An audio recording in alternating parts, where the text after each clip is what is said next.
Hey there, South Plains. Amanda McAfee with Lubbock Area United Way. Today I am joined by Danielle Uranga.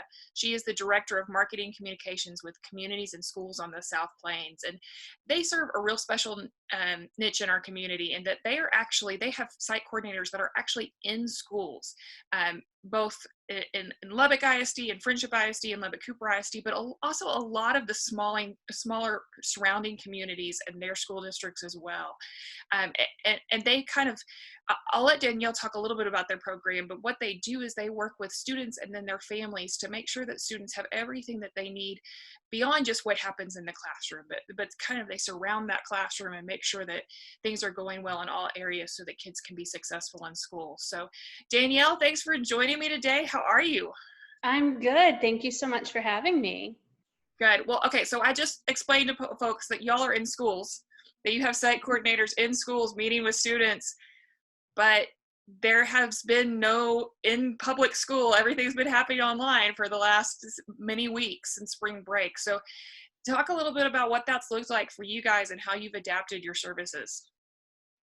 Yeah, so before all of this happened, our tagline was in schools to help kids stay in school. And obviously, we haven't been able to be in school. And so we've kind of adapted our motto to be schools are closed, but we are not. And so we are still accomplishing and striving to do everything that we were doing prior, but we've just had to get creative and innovative and try to figure out how to continue to support these kids long distance, not in person. And so what we do on a normal day is, as you mentioned, we make sure that these kids have everything they could possibly need to focus solely on school. A lot of times kids are coming to school hungry, or they aren't able to see the board because mom and dad can't get them in to see glasses. And so it's our responsibility to bridge that gap between what schools can provide and what students need. And so we're continuing to do that, but just through different avenues. And so a lot of our campuses, the site coordinators through communities and schools run the snack bags, the weekend snack bags.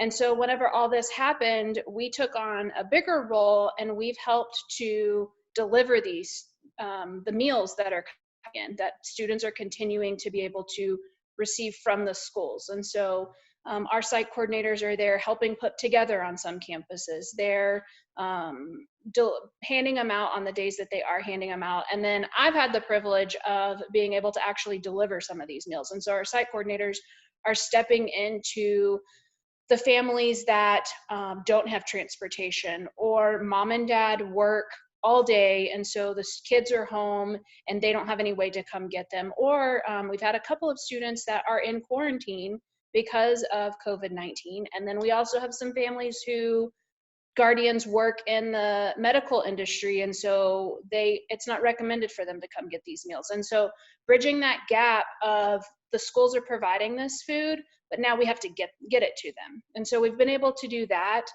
continuing to provide the resources they need. So a lot's gone online. Well, some homes don't have Wi-Fi. That's something that I think you and I take for granted. And so getting them in contact with the community resources that can help them get the free resources of Wi-Fi, or getting them in contact with the different locations throughout the community that are offering free hotspots or free places to get that internet access. We're giving them school supplies, the things that they still need even though they're working from home: pens, pencils, crayons, scissors, things like that they still need to do these packets and to do this work, but they probably were using the school's version of it. And then we're also having, throughout the year on a regular basis, we have emergency funds, but we've also been able to get COVID specific emergency funds to help with things like hygiene items or food, that the need goes beyond the lunches and breakfasts and the snack bags that we're able to provide through other avenues. But then also helping with rent and bills for these families who have been jobless or without jobs because of COVID-19. And so we've been able to support these kids through what we normally do, and we continue to check on them, mental health checks and everything like that, because even on a normal day, lives at home are stressful, and then you add in things like this, and home gets even more stressful. And so checking in on these kids to make sure, they're okay, family's okay, and that they are able to keep up with their schoolwork. Wow, Danielle, y'all have been doing a ton. When we think about the number of kids that you guys have enrolled and y'all have been connecting with, I, that's something that I've thought a lot about. Is we've had the privilege and the ability to work from home, and so I'm home taking care of my kids and also working. And some days that's more stressful than others.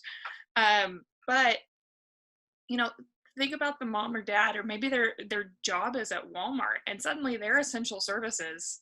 Mm-hmm. They didn't sign up necessarily to be essential services. And now, where's my kid, and how do I make sure that my kid is being taken care of and doing all of the schoolwork that they're supposed to be doing while I have to be at my job at Walmart or wherever it is. Right.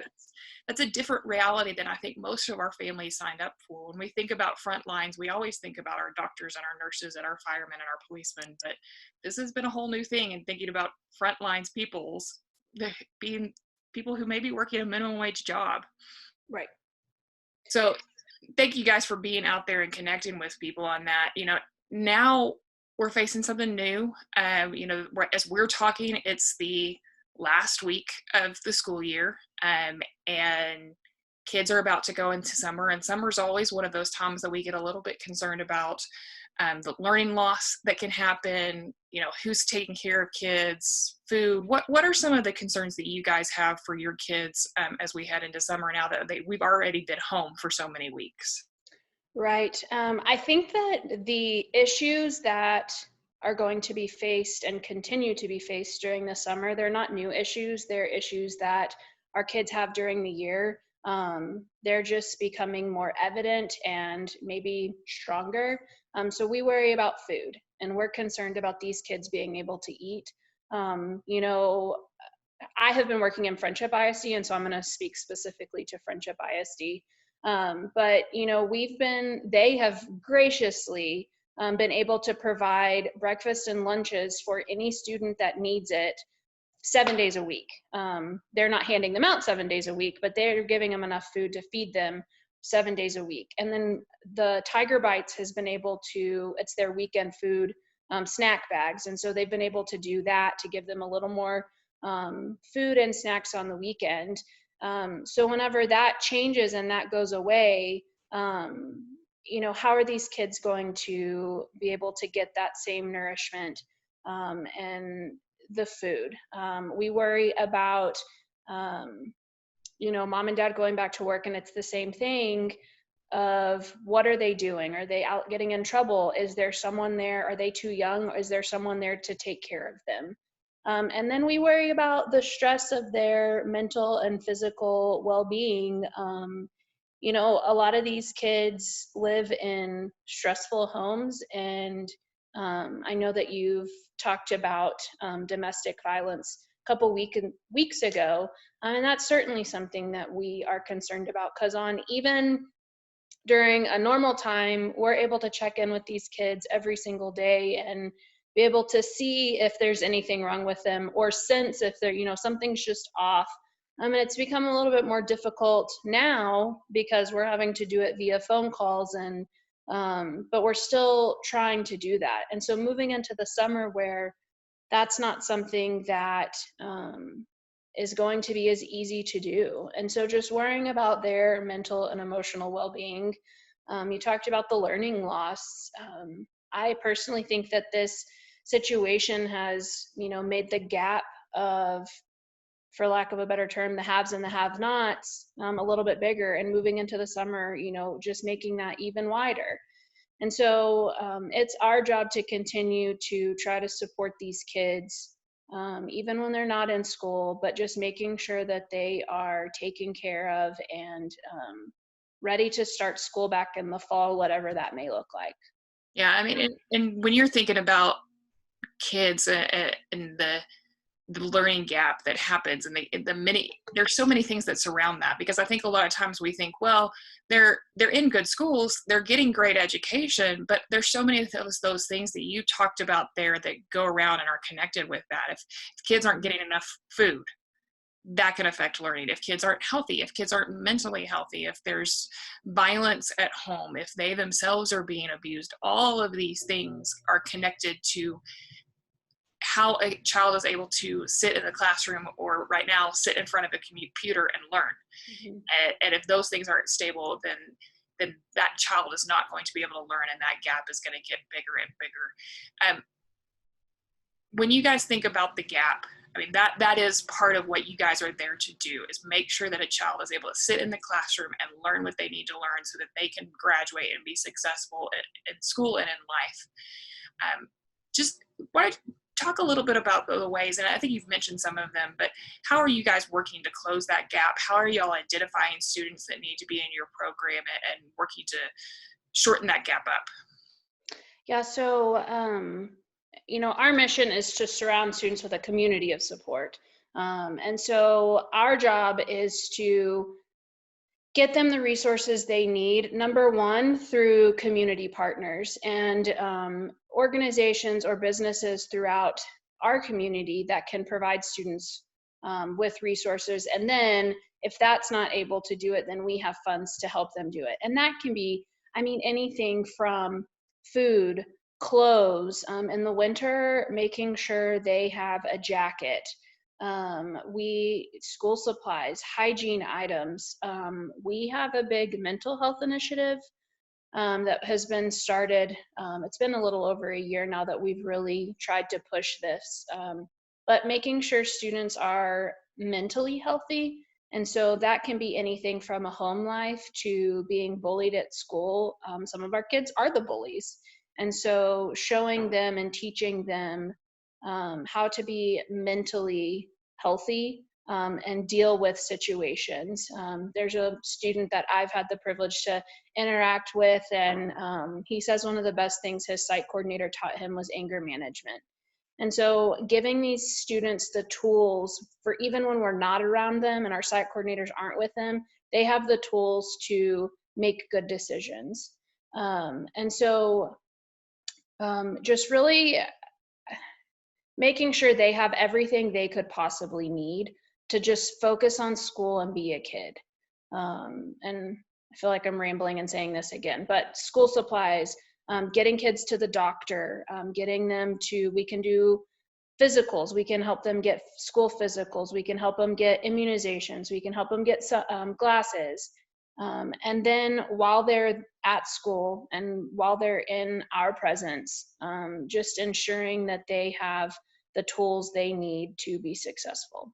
Perfect, Danielle. So if somebody's listening to this and they're finding out about you guys for the first time and they're thinking, hey, is communities in schools, are they in my school? Are they in my kid's school? Or how do I get my kid involved in this program? How do I get our family signed up for these benefits? What do they need to do?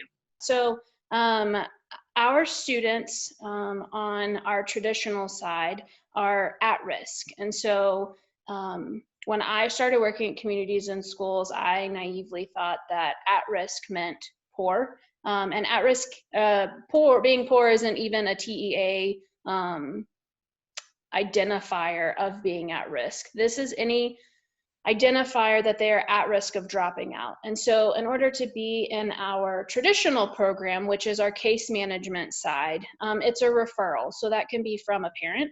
A parent can reach out and say, I think my kid needs this services. And then after that, it's just getting some papers signed and getting them into the program.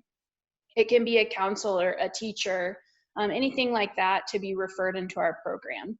And then from there, on our website, we have a list of the campuses that we are in. We are in 17 school districts, more than 60 campuses. And so we're all over the South Plains, as far north as Plainview, and then Cooper, Friendship, the local, and then as well as with our after school and before school program, ACE, we're in some of the smaller communities with that programming. Fantastic. So I just want to emphasize again that at risk is not about poverty. it's not about income level. It's about so many other factors that go in. And just to clarify, TEA, that's the Texas Education Agency, right? Okay, Yes, thank you people for, didn't know that. yes. Sure thing, Danielle. So folks can find out on the website. We'll link everything on the post. But Danielle, thank you so much for being here. Thank you for everything that y'all have been doing. I know y'all have been working a lot of hours and really finding inventive ways to get out to kids and make sure that y'all are still making that link for kids. So thank you guys for everything that y'all have been doing. Yes, well, and thank you to United Way for continuing to support us, and especially for running the crisis fund that you guys are helping to manage. So I know that we've been able to be helped by that. So thank you for always being a supporter of ours. Absolutely. Any day and every day. So South Plains, thank y'all so much. We're around, we're here, our partners are here, we're gonna continue to be here. Things are opening back up, they're open, and people are being able to get back to jobs and things, and hopefully things are gonna start improving, but there's gonna be some long-term effects. So we're gonna keep coming and sharing with you about what the way our partners are working, and keep working to get our community back to where we were, and even better than we were before this. So thanks, South Plains, we'll see you soon.